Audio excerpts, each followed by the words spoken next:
morning guys! Ayan, so magluluto po tayo ngayon ng sabaw.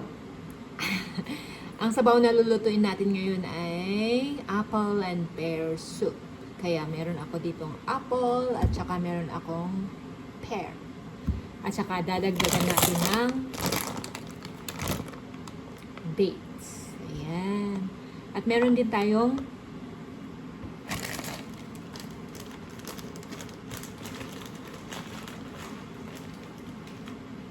almond.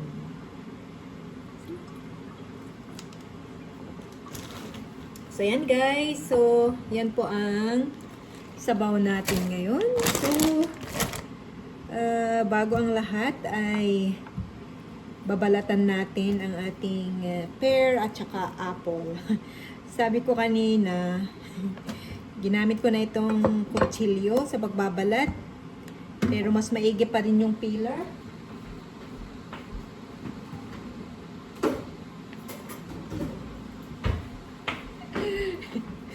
Ayan, so peeler na lang para mas madali. Ayan, so dami talagang mga ginagawa ang mga tao, no? Para mapadali ang trabaho.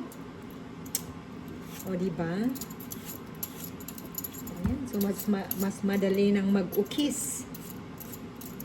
Diba? Minadali na nila para hindi na ako mahirapang mag-ukis. Ayan. So, madali lang po ang apple and pear soup. Kasi, paghalo-haluin lang natin ito. At, nag-blanch na din ako ng buto-buto na karne ng baboy. Yun ang dagdag natin. So, yun lang. So, i-boil lang natin siya ng halos 1 oras. Tapos, okay na siya. Luto na. O, diba? Simple lang yung mga niluluto ko. Hindi talaga ako yung kahit nagpapasalamat talaga ako at kahit papaano ay tumatagal naman ako kung saan ako dinadala ni Lord. Kahit alam niya na hindi ako marunong magluto.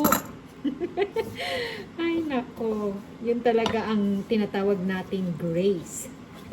It's only by the grace of God. Kaya't ako'y tumatagal talaga sa aking mga amo. O diba? So, yun lang muna sa ngayon, guys. So, thank you for watching. At sa mga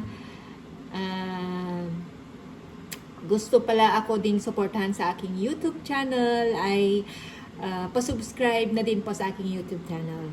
Sisa Aguila din po ang aking pangalan doon. Alright, so thank you very much.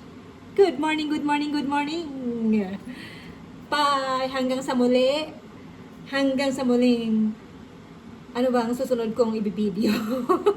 Maghahalongkat ulit ako kung ano naman ang aking ibibideo. At maraming salamat sa inyong mga suporta. God bless you all!